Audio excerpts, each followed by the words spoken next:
제주에서도 렌터카를 콜택시처럼 이용하는 서비스가 시작됩니다. 하지만 택시업계는 불법 영업이라며 반발하고 있습니다. 교통약자용 전기차 충전소 절반가량이 무용지물로 조사됐습니다. 여유 공간이 없거나 바닥 표면이 좋지 않아 휠체어를 타고 이용하기 어려운 곳이 많습니다. 몰카 범죄가 끊이지 않자 제주시가 직접 불법 촬영기기 탐지에 나섰습니다.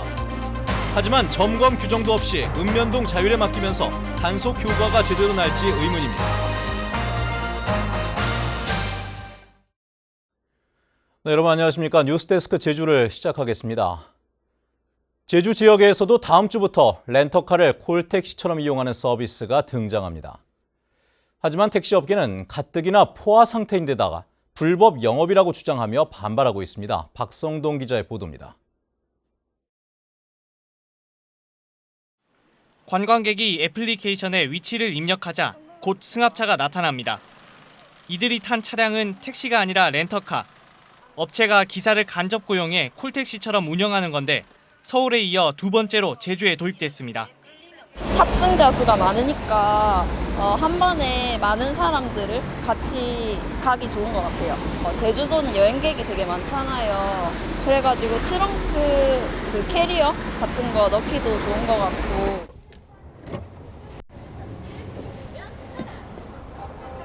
차량 호출 서비스에 쓰이는 11인승 승합차입니다. 다음 주 이런 차량 30여 대가 운행에 들어가 올해 말이면 500대가 운행될 예정입니다. 가뜩이나 포화 상태인 택시업계는 과당 경쟁만 부추길 뿐이라며 반발하고 나섰습니다. 특히 기사를 고용한 렌터카 영업은 엄연히 불법이라고 주장하며 검찰 고발을 검토하기로 했습니다. 대여사업은 대여만 하는 부분에서 치중해야 되지 기사 포함하는 부분은 분명히 불법이고 유상운송 자체가 저 입장에서는 불법이라고 이렇게 보고 있습니다. 택시 면허가 없는 기사가 사실상 택시 영업을 하게 되는데도 관리 감독 권한이 없는 제주도는 정부 방침을 따르겠다는 입장입니다. 도 차원의 대책은 아직까지는 없습니다. 그러나 이제 국토부에서 그 서비스 관련된 정책을 결정을 해서 발표를 한다면 그 정책에 맞춰서 저희 도에서 대책을 추진할 예정입니다. 시대 변화에 따라 등장한 새로운 운송 서비스가 지역 갈등 사안으로 떠오르고 있습니다. MBC 뉴스 박성동입니다. 한 해 200만 명이 넘는 관광객이 찾는 제주시 우도의 렌터카 운행 제한이 3년 연장됩니다. 제주도는 우도의 극심한 교통 혼잡을 줄이기 위해 지난 2017년 8월부터 시행하고 있는 렌터카 운행 제한 조치를 오는 2022년까지 3년 연장하기로 했습니다. 이에 따라 장애인과 노약자, 우도에 숙박하는 관광객이 탑승한 렌터카를 제외하고 렌터카와 전세 버스는 우도에 들어가지 못합니다. 우도의 렌터카 운행 제한 이후 주요 교차로의 교통량은 40%에서 80% 줄었고 교통사고도 2017년 60건에서 지난해 44건으로 감소한 것으로 나타났습니다. 전기차 선도 도시를 자부하는 제주도가 교통약자도 전기차를 손쉽게 이용할 수 있도록 전국에서는 처음으로 교통약자용 전기차 충전소를 운영하고 있는데요. 그런데 정작 장애인 운전자들에게는 전기차 충전소가 그림의 떡이라고 합니다. 어찌된 일인지 이소영 기자가 보도합니다. 교통약자들이 편리하게 이용할 수 있도록 만들었다는 전기차 충전소.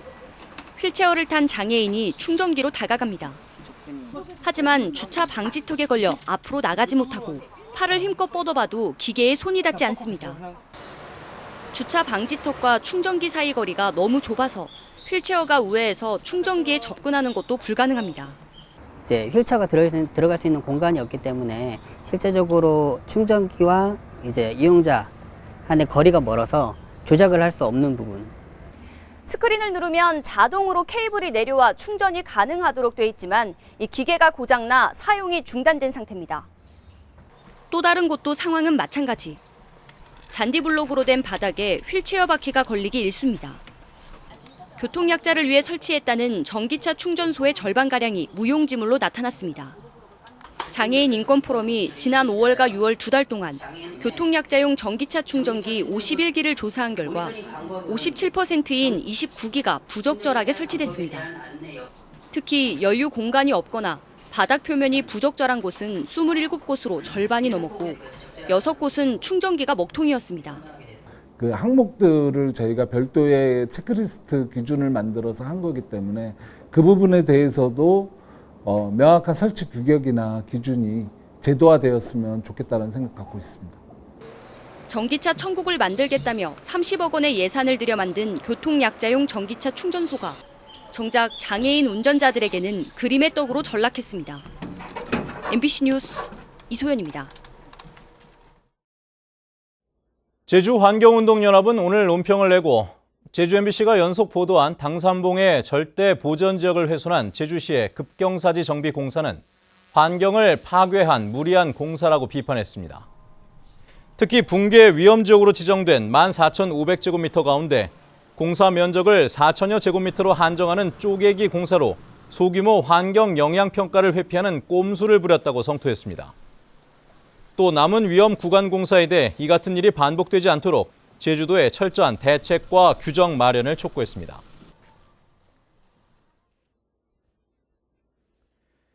여름 휴가철마다 해수욕장 등지에서는 디지털 성범죄가 끊이지 않고 있는데요. 제주시가 공중 화장실의 불법 촬영 기기를 찾아내기 위해 읍면동에 탐지 장비까지 보급했지만 점검표조차 없어 탁상 행정이라는 비판도 나오고 있습니다. 김항섭 기자입니다. 지난달 개장한 해수욕장의 여자 화장실입니다. 주민센터 직원들이 특수 장비를 들고 화장실 벽과 천장을 꼼꼼하게 살핍니다. 카메라를 이용한 불법 촬영을 차단하기 위해서입니다. 전파나 반사체에 반응하는 탐지기로 점검이 이루어지고 있지만 관광객과 시민들의 불안감은 쉽게 가시지 않습니다. 화장실 들어갈 때 구멍이 있는 칸이 있으면 불안해서 다른 칸 이용하거나 아예 안 가거나 한 적이 종종 있었어요. 제주시는 지난해 11월 불법 촬영 범죄를 예방하기 위한 카메라 탐지 장비 76대를 구입해 읍면동과 관련 부서에 보급했습니다. 제주시 읍면동에서는 전파 탐지 장비를 활용해 해수욕장 화장실이나 공중 화장실에 설치되어 있는 불법 촬영 카메라 설치 여부를 주기적으로 점검할 예정입니다. 하지만 점검과 관련된 규정이 없어 읍면동 자율에 맡기고 있는 데다 실제 점검이 이루어졌는지를 파악할 수 있는 점검 기록표조차 없어 탁상 행정에 그치고 있습니다. 담당자분께서 민원 업무도 같이 보고 계세요. 그래서 저희가 민원 상대하다 보면 이게 수시로 이렇게 나와서 점검하기가 어려운 점이 있습니다. 지난 5년 동안 제주 지역에서 발생한 불법 촬영 범죄는 모두 400여 건. 공중 화장실에 불법 촬영 카메라에 대한 점검 현황을 주기적으로 게시하는 등 보다 체계적인 대책 마련이 시급해 보입니다. MBC 뉴스 김항섭입니다.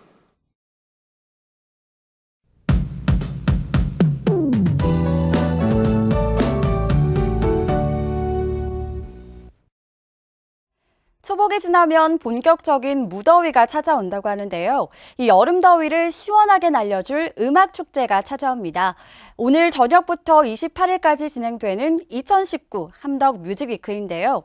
뮤직위크는 3주에 걸쳐 이뤄지고요. 오늘 밤부터 내일까지는 밴드 공연을 주제로 한 스태핑스톤 페스티벌이 함덕 서호봉해변에서 펼쳐집니다. 신나는 음악 들으시면서 한 주간의 스트레스를 날려버리는 건 어떨까요? 내일은 일시적으로 북상하는 장마 전선의 영향으로 흐리고 낮에 가끔 비가 오겠습니다. 비의 양은 5에서 20mm로 많지는 않겠고요. 오후가 되면 대부분 그치겠습니다.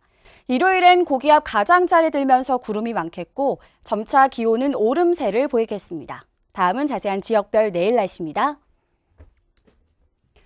내일 아침 기온은 북부가 22도, 서부와 남부, 동부가 21도 예상됩니다.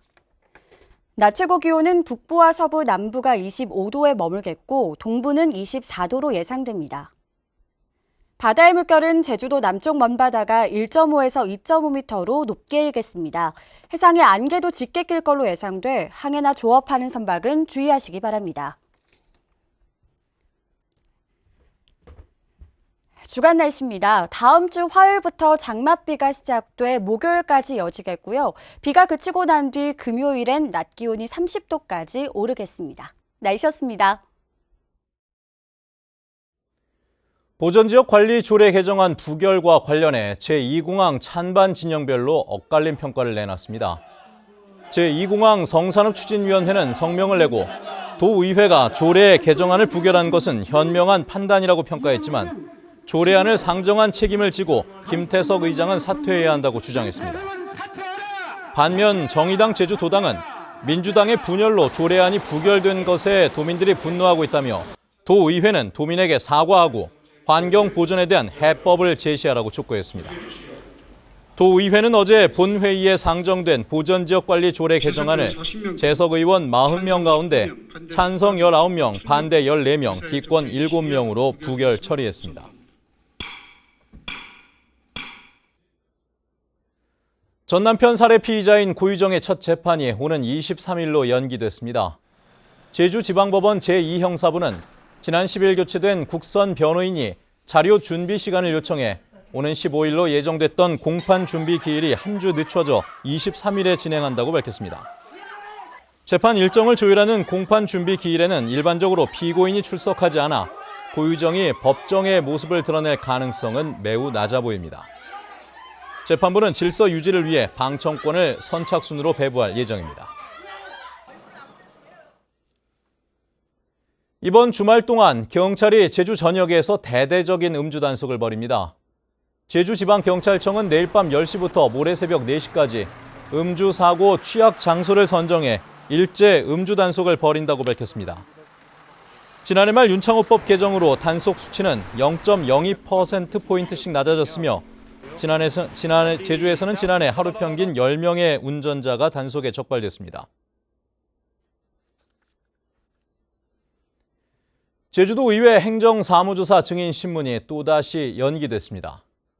도의회 행정사무조사 특위는 원희룡 지사와 문대림 JDC 이사장 등 주요 증인들이 일정을 이유로 신문에 참석할 수 없다고 통보함에 따라 당초 오는 15일로 예정됐던 회의를 다음 달 9일로 연기했습니다. 행정사무조사 특위는 오는 16일 제주 동물 테마파크와 록인 제주 복합 관광단지 등을 시작으로 19일까지 나흘 동안 17개 대규모 개발 사업장을 방문 조사할 계획입니다. 제주대학교가 교육부가 시행하는 지역 선도대학 육성 사업에 선정됐습니다. 제주권 컨소시엄에는 선도대학인 제주대를 비롯해 제주관광대와 제주도, JDC, 지방공기업 등 16개 기관이 참여하는데 사업기간은 2024년까지 5년입니다. 사업을 총괄하는 제주대는 사업비 12억 원을 들여 공공기관 맞춤형 트랙과 산업연계 융합 트랙을 개선하고 직무특화 교육과 취업지원 비교과 교육과정을 운영할 계획입니다. 뉴스데스크 제주였습니다. 여러분 고맙습니다.